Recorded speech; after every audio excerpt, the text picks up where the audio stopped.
Tere, mina olen Sandra ja olen raamatukogu hoidja Tallinna Keskraamatukogust. Täna vaatame, kuidas kingitusi ümber paela siduda. Siin on mul 4 varianti. Esimesena vaatame, kuidas kõige lihtsamal moel siduda ümber paela näiteks raamatule, kas siis vertikaalselt või samamoodi ka horisontaalselt. Lips on kõige tavalisem. Järgmisena aga vaatame, kuidas siduda paela ümber risti ja seejuures teha selline mitme aasaga lips. Järgmisena on natukene lihtsam pael, mis on ümber seotud diagonaalis. Lips on ka tavaline. Ja viimasena on mul nii-öelda rombikujuliselt ka pael ümber seotud. Lips on praegu ka tavaline.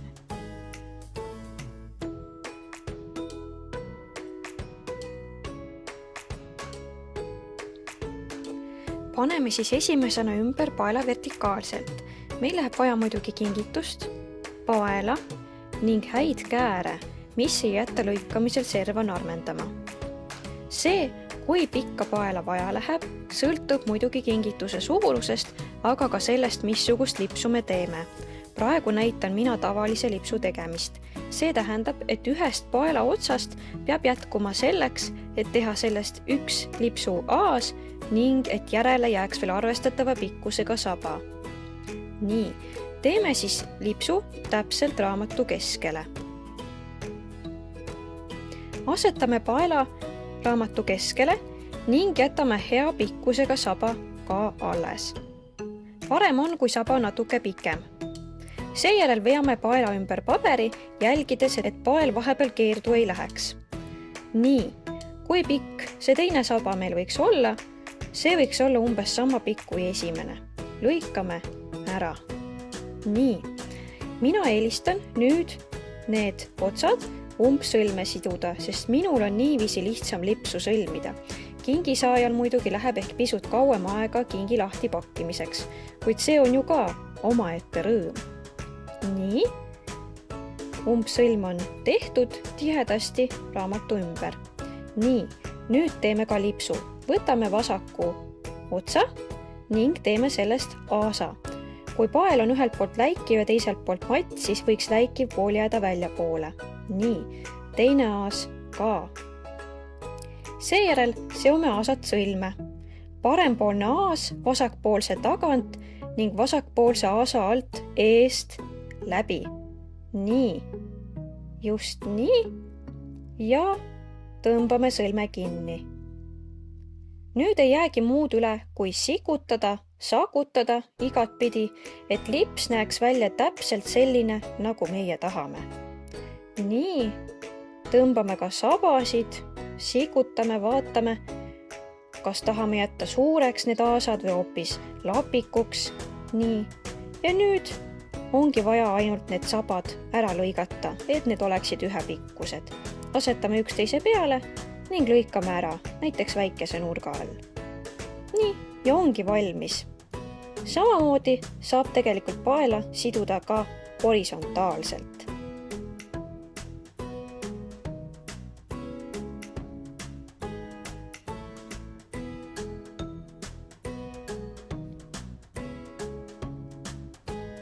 Nüüd seome paela risti ning teeme natuke uhkema lipsu. Nimelt lipsu mitme aasaga.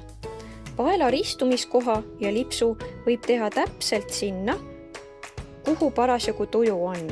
Näiteks üles paremale või hoopis vasemale. Mina teen lipsu täpselt keskele. Selle võib enne ära otsustada, kuid tegelikult saab ka pärast lipsu veel mööda raamatut natuke liigutada. Kui enne ühekordse lipsu puhul jätsime paela üsna lühikese, kuna sellest pidi jätkuma ainult ühe aasa ja lipsusaba jaoks, siis nüüd jätame paela veel natuke lühema, kuna sellest peaks piisama ainult sabaks. Aasa sellest ei moodustata, kuid siiski võiks see olla väikese varuga, et me saaks otsad kenasti lõpuks ära viimistleda. Nii, asetame paela raamatu peale, saba jääb üle. Seejärel viime paela ühtepidi ümber raamatu ning keskel keerame paelale ning sabale ringi peale, et nad justkui kallistaksid üksteist ja kinni hoiaksid. Hoiame tekkinud sõlmekesest sõrmega kinni ning viime paela ka teistpidi ümber raamatu. Nii on hea teha seetõttu, et siis ei jää kingi alumisele poolele ebatasasust tekitavat sõlme. Sõlme tõttu jääks kingitus laua peal võib-olla natukene kõikuma. Nii, kõik see ülejäänud pael, mis mul siin on, sellest peaks jätkuma kõikide aasade tegemiseks kui ka lõpuks väikeseks sabaks. Nii, kui pikka paela meil siis täpselt vaja läheb? No vaatame. Mina panen praegu raskuseks siia kleeplindi peale, et pael minema ei jookseks ning lõikan tunde järgi paela ära. Ta võiks olla ikka natukene pikem. Meie teeme parasjagu siia 2 aasa mõlemale poolele ning umbes arvestame, kui palju sellele võiks paela kuluda. Nii, väga hea. Nii, nagu eelmise paela sidumise puhul teen mina siia sõlme. Võtan pikema paela ning viin selle vasakult ülevalt nurgast sisse. Just vasakult ülevalt nurgast sisse ja siis alt läbi ja paremalt alt välja. Nii hoiab pael ka seda ristumist kohta kenasti kinni. Kui see on tehtud, siis juba saab sõlme peale siduda. Nüüd võib juba kindel olla, et pael on tihedasti ümber raamatu. Nii. Nüüd on paremal pool saba ning vasakul pool pikk pael, millest tuleb nüüd tekitada aasad. Paneme oma pöidla ja nimetissõrme laiali ning asetame käe nii, et paelte ristumiskoht on täpselt keskel. Siis aga hakkame tagurpidi 8 siduma. Keerame vahepeal paela, sest praegu on minu pael ühelt poolt läikiv ja teiselt poolt matt. Tahaks, et oleks ühesugune. Kui oleme mõlemale poole 2 aasa ära teinud, neid peab alati olema võrdne arv, siis on vaja käes oleva paelasaba abil kõik see kinni siduda. Selleks suunan paela keskelt ja vasakpoolsest alumisest nurgast kõige alt sisse ja siis paremast ülemisest nurgast välja. Nii, väga hea. Ja siis on vaja ka sõlm ära teha. Vaatame seda kõige viimast aasa, mis me tegime. Nii, ja sealt peame selle saba läbi viima. Just, viime läbi ning suuname saba välja nii, et tekiks sõlm. Et kui me nüüd selle kokku tõmbame, siis jääb kõik ilusti kinni. Vahepeal võime sõrmed välja võtta ning siis veel tugevamini selle saba kinni tõmmata. Aga näete, ongi ilus lips valmis. Kui soovi on, saab ilusti sikutada, sakutada, teha nii ilusaks, kui vähegi soovime. Aasasid saab kusjuures teha nii palju, kui soovi on. Lihtsalt tuleb varuda piisavalt palju paela. Nii, ja kui oleme lipsuga rahul, siis saame juba otsad kenasti ära lõigata. Ja ongi valmis. Väga ilus.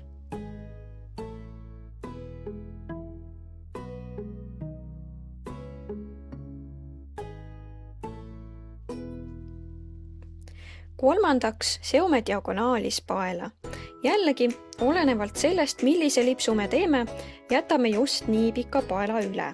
Mina teen praegu tavalise lipsu ning jätan sellise pikkusega paela üle, et sellest jätkuks nii ühe aasa kui lipsu saba jaoks. Alustame sealt, kust me tahame. Praegu teen mina lipsu üles paremale, kuid selle võib teha ka näiteks alla vasakule.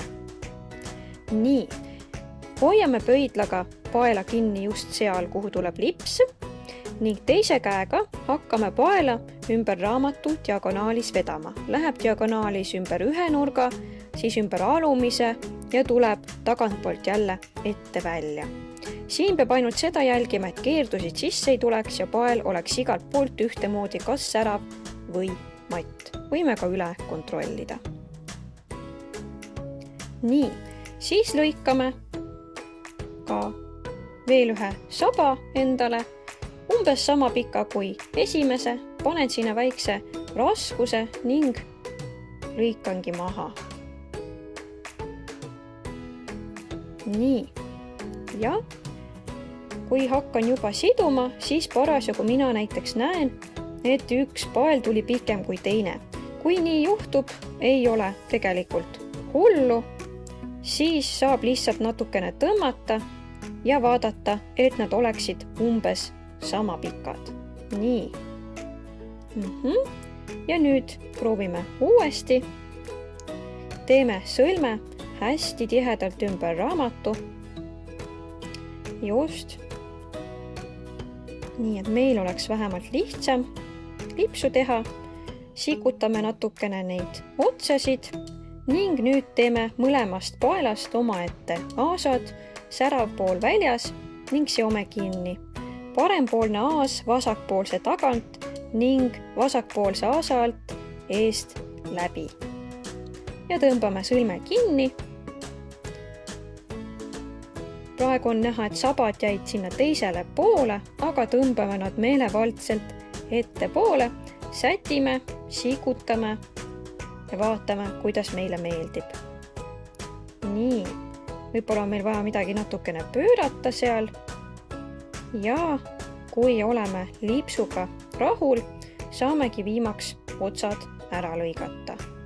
Paneme kohakutti ning lõikame väikese nurga all näiteks ära. Just. Ja nüüd ongi kingitus valmis. Väga ilus.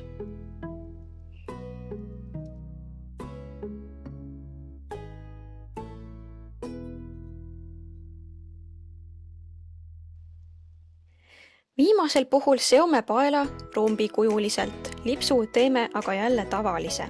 See sarnaneb diagonaalis paela sidumisega, aga siin on väike nõks sees. Nii, nüüd me peame alustama hoopis ülevalt keskelt. Jätame siia tavalise lipsu tegemise jaoks ka otsa ning hakkame paela vedama ülevalt keskelt ilusti vasakule keskele.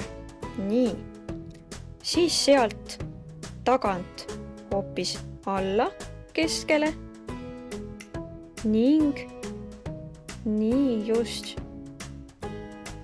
Ja sealt juba paremale keskele ning üles tagant välja.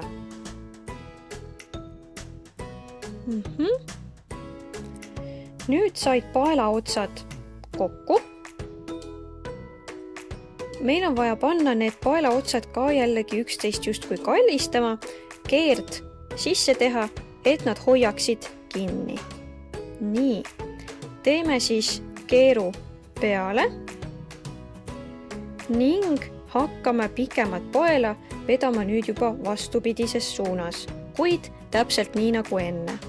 Nüüd paremale keskele, sealt tagant vasakule keskele. Nii.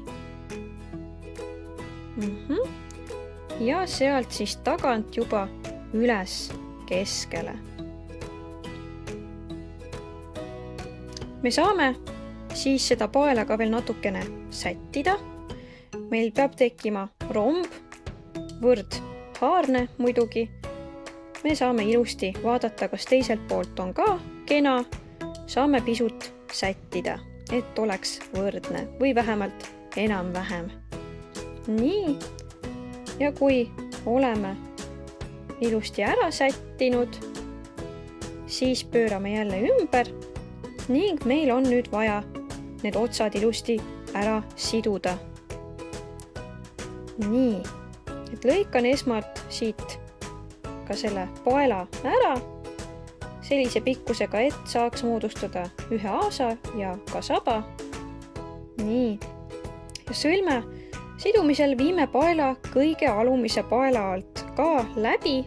Siin on võib-olla natuke halb näha, kuid just sealt kõige alt et kõik paelad saaksid haaratud, kinnitatud ning siis teeme ka umbsõlme peale.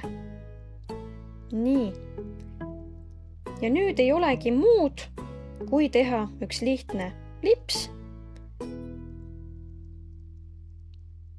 Teeme siis aasad, mõlemast paelast väiksed aasad, särav pool väljapool ning seome kinni. Nii. Parempoolne läheb siis vasakpoolse aasa taha ning eestpoolt alt läbi.